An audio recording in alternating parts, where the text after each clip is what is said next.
خدمت همه بینندگان محترم.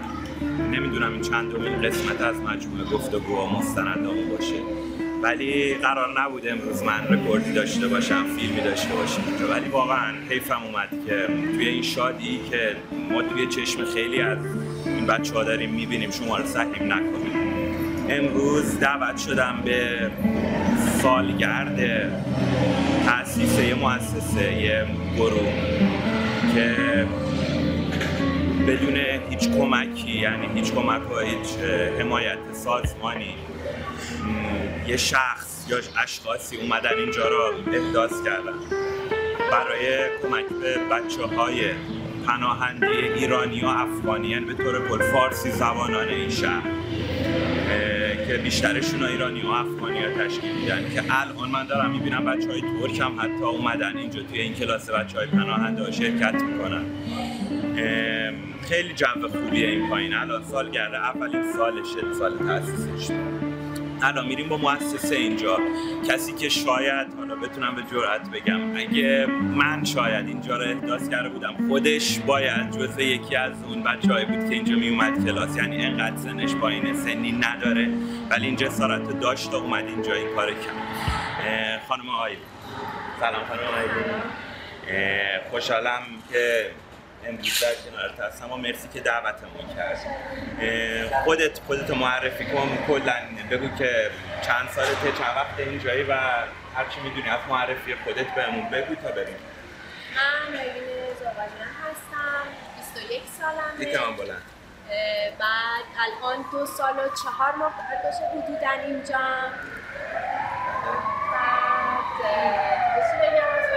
اینجا هم که 1 ساله. آره، اینجا الان اولین سالگرد گروه افراه 1 ساله که اینجا تأسیس شده و ما با بچه‌ها کار می‌کنیم.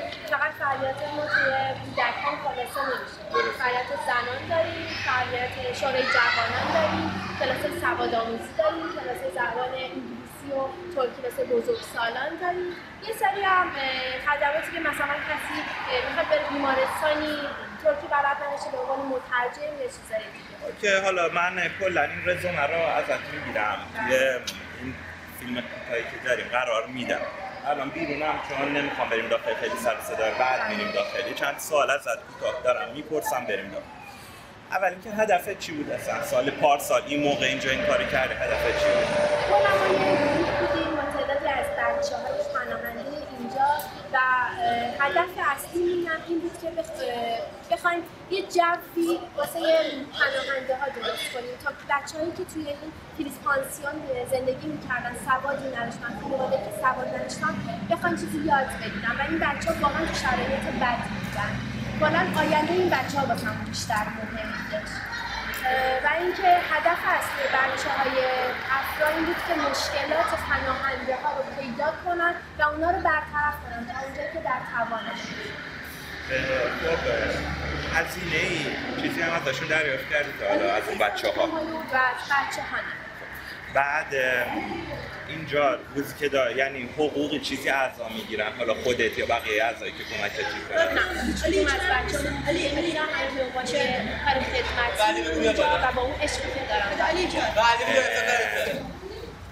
خیلی بازش نمی‌کنم، میذارم ان شاءالله توی تایم دیگه این صحبت رو بکنیم. فقط همین چیزی که هست میخوام بدونم تو الان 2 سال خورده اینجایی، ممکنه تو چند وقت دیگه هم بری.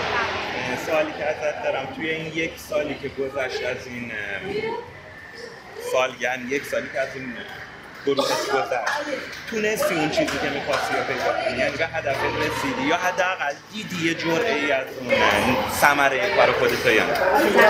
خیلی ولی بتونی ببری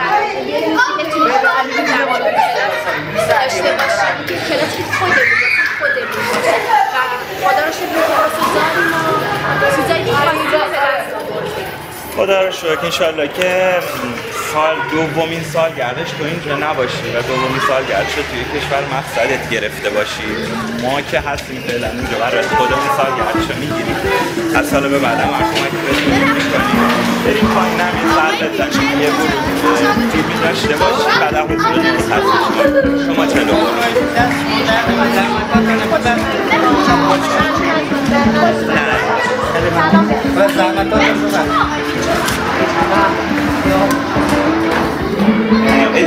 اجاره کی میده آیدین؟ اجاره اینجا رو خود بچه‌های افراد پولاشونو جمع میکنن رو هم میذارن یا مردم اگه کمکی بخوام از سازمانی به شما این دارن؟ نه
خیلی خوشحالم آقای دیدن که اینقدر شورا شده بچه‌های ایرانی افغانی میبینن اشاره که واقعا خالص